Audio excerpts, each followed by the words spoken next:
नमस्कार, ये जो सीधी तस्वीरें देख रहे हैं गवर्नमेंट सीनियर सेकेंडरी स्कूल से पंचनद शोध संस्थान अध्ययन केंद्र एवं राष्ट्रीय आदर्श संस्कृति वरिष्ठ माध्यमिक विद्यालय जगाधरी के तत्वाधान में जनसंख्या असंतुलन पर एक विशेष सेमिनार आयोजित किया गया, जिसमें स्कूल के बच्चे यहां पर पहुंचे और मुख्य वक्ता रहे पूर्व प्रधानाचार्य सुरेश पाल जी। ये बात करते हैं सुरेश पाल जी से, आज क्या क्या चुनौतियों का सामना करना पड़ रहा है जनसंख्या कंट्रोल करने के लिए और जनसंख्या कंट्रोल कैसे हो सकती है। जी, पहले तो नमस्कार आपको और आपका बड़ा धन्यवाद कि आपने बड़े अपने कीमती समय से समय निकाला। तो आज पूरे विश्व में जनसंख्या दिवस मनाया जा रहा है।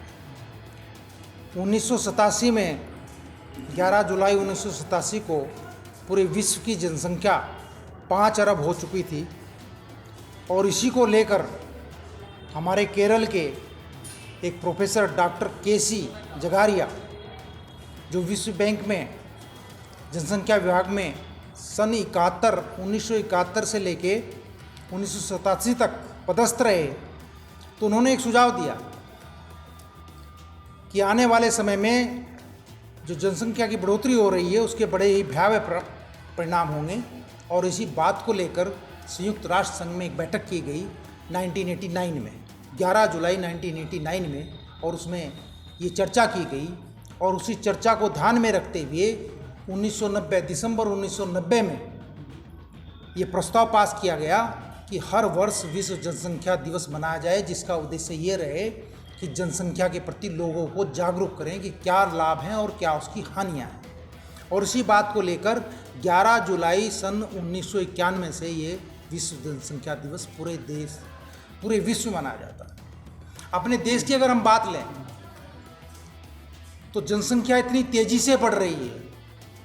1941 की अगर हम बात लें तो लगभग 34 करोड़ जनसंख्या हमारे यहाँ थी, लेकिन आज की जनसंख्या का अगर हम देखें तो लगभग 1 अरब 35 करोड़ के लगभग है। और संसाधनों की अगर हम बात करें तो हमारा देश क्षेत्रफल की दृष्टि से 7वां स्थान रखता है विश्व में, लेकिन संसाधन हमारे पास 2.4% है। और जनसंख्या की मामले में हमारा दूसरा नंबर है। और अगर चीन से हम कंपैरिजन करें अपने, तो चीन पे हमारे से लगभग 3 गुना क्षेत्रफल ज़्यादा है। तो सर, किस प्रकार से जनसंख्या कंट्रोल कर सकते हैं? क्या सरकार को कड़े कानून नहीं बनाने चाहिए? चाहे जो जन योजनाओं का लाभ देते हैं 2 बच्चों से ज़्यादा, जिसके उनको जन योजना के प्रति जो भी लाभ मिलते हैं सरकारी योजनाओं के, वो नहीं दिए जाएं, उनको नौकरी नहीं दी जाए, इस तरह के कड़े कानून की आवश्यकता नहीं है, या कुछ और कानून बनाने जा रहे हैं? इस तरह के प्रयास लगभग आज़ादी के बाद से ही शुरू हो गए थे। जनसंख्या नीति बनी 1951 में, और उसके बाद इमरजेंसी के समय में जो तत्कालिक प्रधानमंत्री श्रीमती इंदिरा गांधी के पुत्र संजय गांधी के नेतृत्व में एक अभियान चला, उसमें नसबंदी की गई लोगों की, लेकिन वो दृढ़ इच्छा शक्ति मजबूत न होने के कारण वो प्रभावी नहीं हो पाया। और उसके बाद कानून भी बना 2006 में। उसमें ये उम्र बढ़ाई गई। पहले छोटे बच्चों का विवाह हो जाता था, बाल विवाह, तो लड़कियों की 18 और लड़कों की 21 उसमें उम्र रखी गई। लेकिन कई कारण हैं इसके, कई लोगों को जागरूकता इसमें सबसे महत्वपूर्ण है। जनसंख्या नीति बने, सख्त से सख्त कानून बने, लेकिन हमारा देश लोकतांत्रिक देश है, तो सभी वर्गों को, सभी धर्मों को, संप्रदाय को साथ में लेके एक ऐसा कानून बने, सख्त कानून बने 2 बच्चों का, कि उससे ज़्यादा बच्चे अगर कोई पैदा करे तो उसमें सज़ा का भी प्रावधान हो, और उसके साथ साथ सरकारी सुविधाएं, वोट देने का अधिकार, ये भी लिया जाए। और कुछ राज्यों ने इसको शुरू भी किया है। असम ने इस तरह का कानून बनाया है, वहाँ पर 2 बच्चों से ज़्यादा जिनके होंगे उनको सरकारी नौकरी और सुविधाओं से वंचित रखा जाएगा।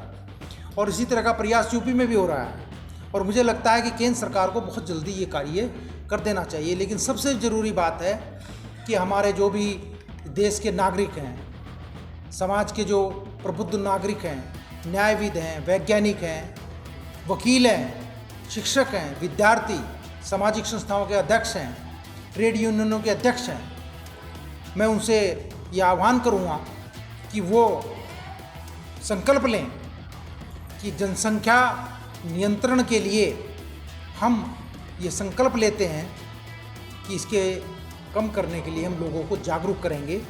और जब जनसंख्या हमारी नियंत्रण में रहेगी तो निश्चित रूप से जैसे हम पहले विश्व गुरु थे तो हमारा देश ये विश्व गुरु का दर्जा फिर से प्राप्त करेगा। जिज्ञासा हो तो आप पूछ सकते हैं। आपकी तरफ से सवाल आने चाहिए। प्रश्न कोई भी प्रश्न मन में उठ रहा हो हाँ, क्योंकि जब तक प्रश्न नहीं पूछते तो कोई परिवर्तन तुम्हारे अंदर नहीं आता।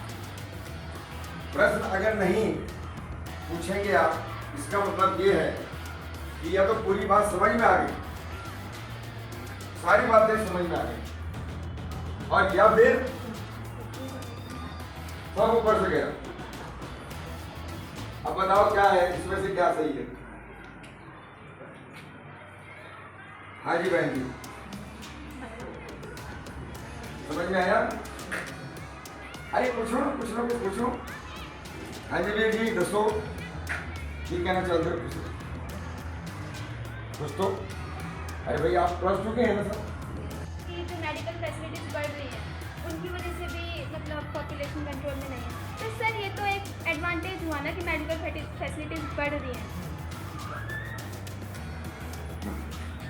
हमारा जो इससे क्या है संख्या मतलब जो विषय सही है वो हमने बताया कि कारण है, वो भी एक कारण है, वो भी अच्छी बात है। मेडिकल फैसिलिटी बढ़ रही है, उससे क्या होता है कि हमारी जो मृत्यु दर है वो घट रही है। पहले जो औसत मृत्यु दर थी हमारी 50 साल में 1950-60 में वो 50 वर्ष 59 पॉइंट समथिंग, और अब हमारी 70 हो गई। जो औसत आई है 70 साल तक आदमी जीता है, तो वो भी एक वो है। लेकिन जब शुरू से बच्चे कम पैदा होंगे तो वो फैसिलिटी बढ़िया मिलेगी उनको। केवल इसलिए कि मेडिकल फैसिलिटी बढ़ रही है, हम जनसंख्या को बढ़ा दें, अनाज भी चाहिए, शिक्षा भी चाहिए, स्कूल भी चाहिए, परिवहन भी चाहिए, घर भी चाहिए रहने को, है ना बेटे? तो वो अच्छी बात है। तो हमने विकास किया है ना, तो विकास भी ऐसा हो, विकास को हम कंट्रोल रखें। अब अगर हमारी जनसंख्या बढ़ती गई फिर क्या करेगा एक मेडिकल फैसिलिटी, क्या करेगी? ठीक है बेटे, क्या नाम है आपका? बहुत बढ़िया। सारे और जिनके 3 या 4 हैं लेक्चर हैं, उन बच्चों के लिए खास तौर पे लेक्चर है। आगे आने वाली जो जनरेशन है वो आपसे चल रही है, ठीक है? तो आपने या आप उन बच्चों के लिए जिनके घर परिवार में बहुत 4-5 बच्चे, उनको वो चीज़ें उपलब्ध नहीं हो पा रही है जो आपको चाहिए। आप भी देखते हो ना कि आपका जीवन स्तर और जिनके घर में 2 बच्चे हैं उनके जीवन स्तर में, उनकी जीवन शैली में बड़ा फर्क है, बड़ा अंतर है। आप अपने पेरेंट्स को कहते भी हो कई बार कि उनको वो मिल गया, मुझे क्यों नहीं मिला? तो ये क्या कारण है? ये यही कारण है। तो आपके लिए ये लेक्चर है कि आपने समझना है इस चीज़ को। आगे आने वाली जनरेशन आपसे चलनी है।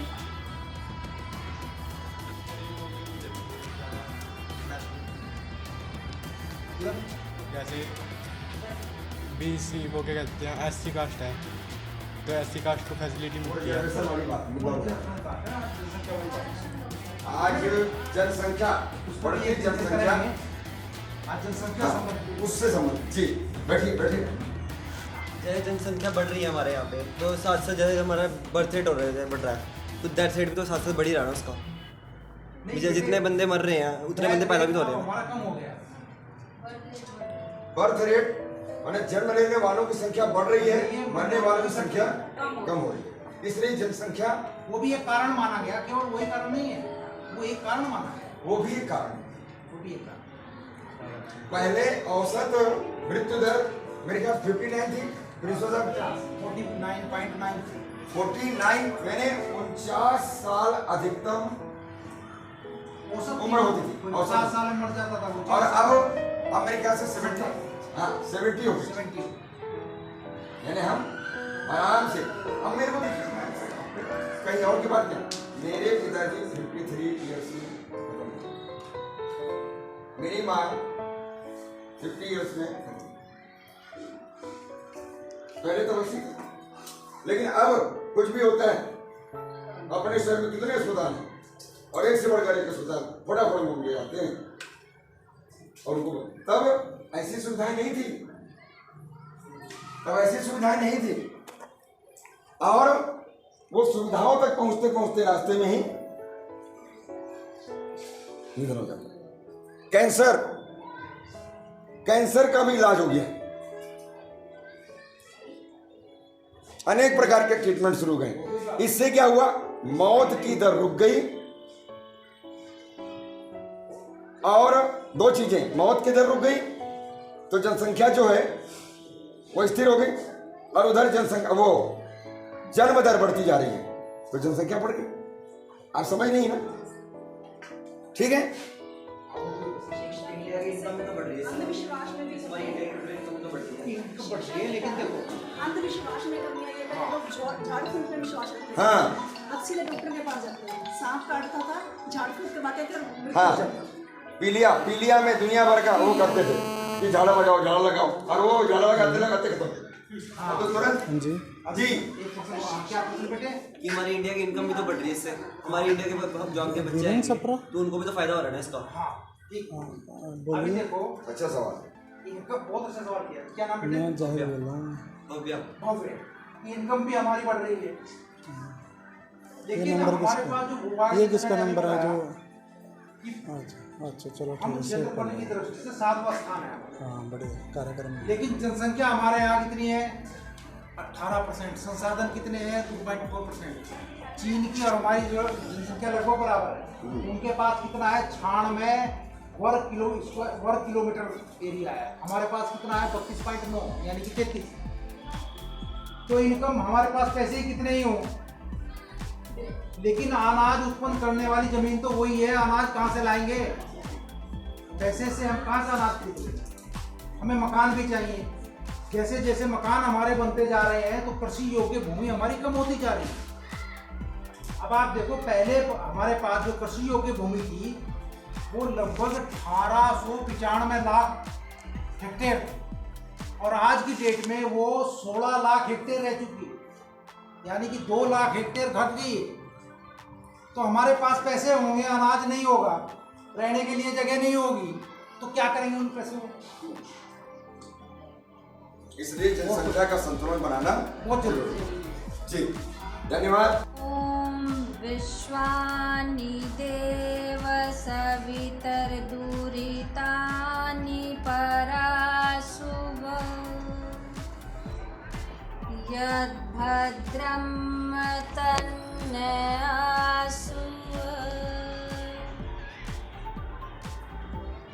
आदर और सम्मान के योग्य है आज की इस गोष्ठी के मुख्य प्रवक्ता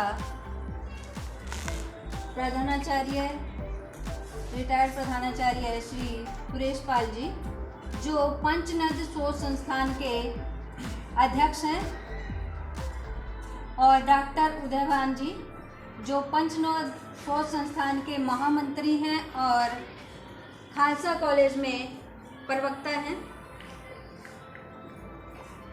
और करण सिंह काम्बोज जी, जो प्राचार्य हैं और पंचनद शोध संस्थान में भी वो कार्य कर रहे हैं,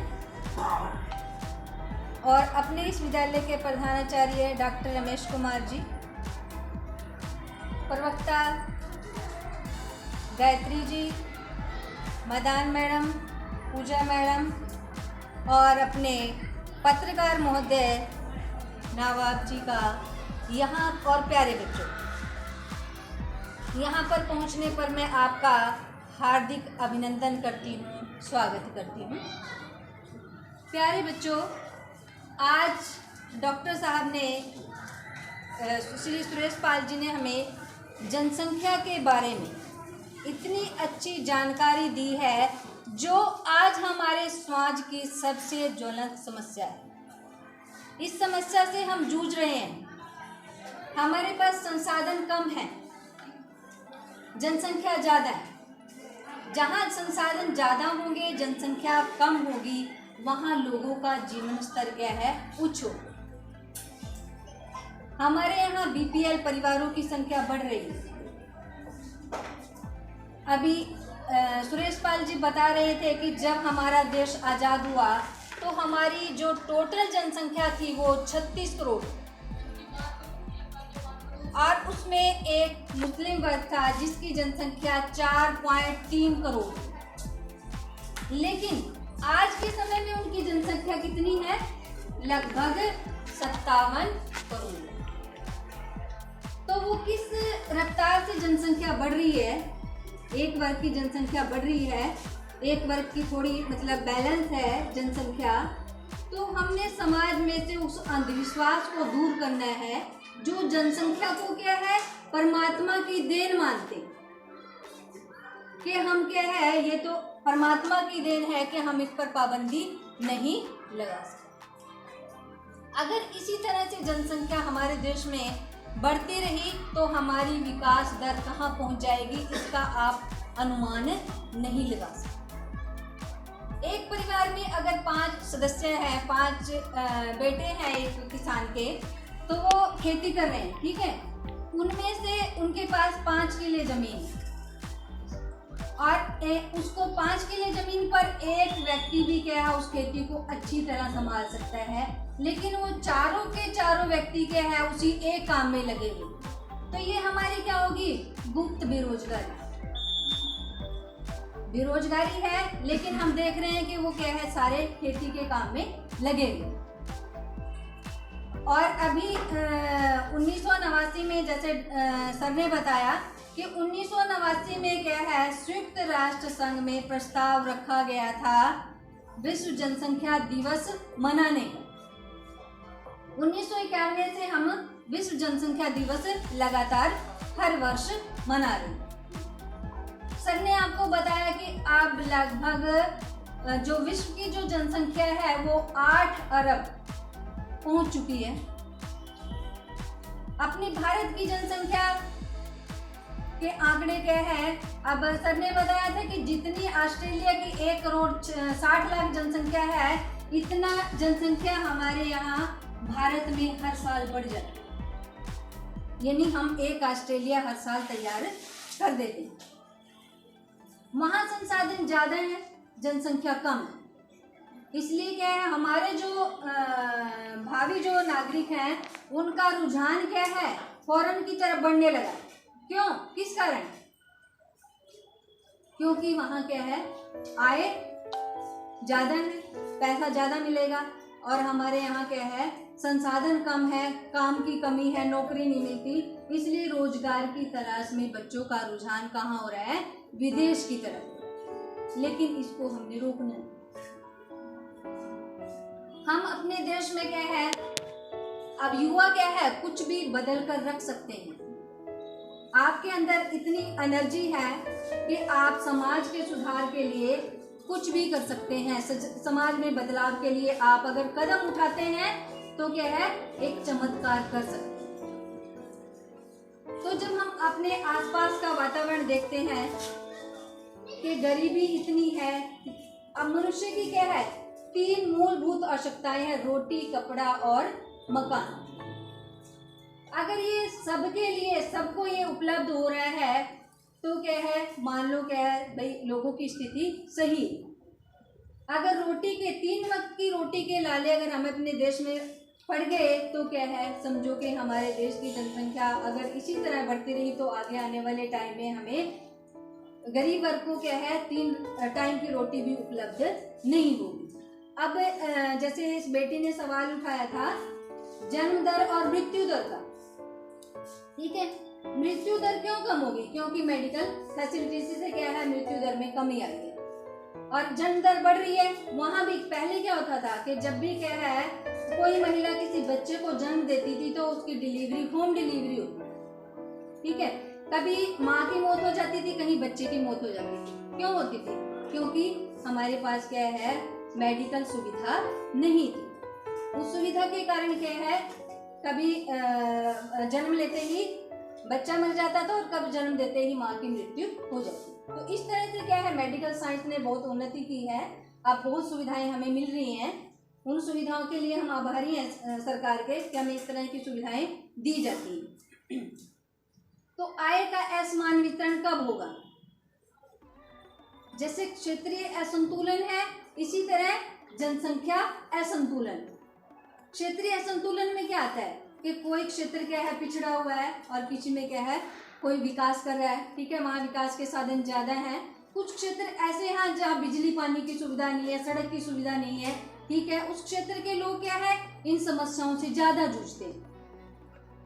मान लो किसी की तबीयत अगर खराब हो जाती है, शहर तक पहुँचने में उसको घंटा लग गया, तो क्या है बीच में क्या है उसकी मरीज की क्या है मृत्यु हो जाती है।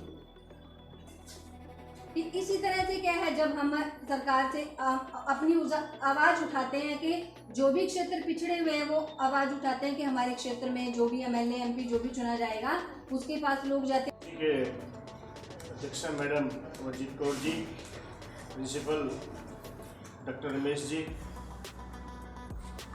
सुरेश पाल जी, पंचनद संस्थान के अध्यक्ष प्रोफेसर उदयभान जी, पंचनद संस्थान के महामंत्री और खालसा कॉलेज में प्रोफेसर,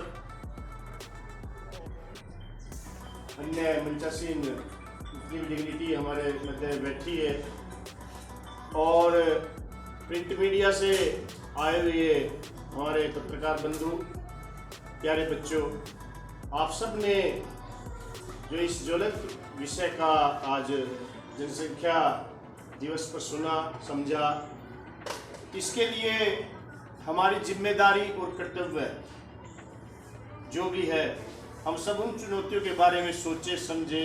रोटी कपड़ा मकान कैसे उपलब्ध होगा, कैसे हुआ है, आगे कैसे होगा, इस विषय को लेकर जो आज ये कार्यक्रम हुआ, जनसंख्या चुनौती और समाधान, इसके लिए स्कूल के प्रिंसिपल डॉक्टर रमेश जी का अपने शोध संस्थान की तरफ से हम धन्यवाद करते हैं। बहुत बहुत शुक्रिया, आप सब ने इतनी बड़ी जगह देकर हम सब का और प्यारे बच्चों आप लोगों के साथ हमारा जो सानिध्य रहा, हम सब अपनी बात को रख पाए और आप लोगों ने इतने बड़े प्यार से इतने अच्छे तरीके से सुना। इस विचार के लिए आप सबका बहुत बहुत धन्यवाद सर, आपका भी बहुत बहुत शुक्रिया। भारत माता की लड़कियां गुस्सा है क्या? भारत माता की वंदे वंदे वंदे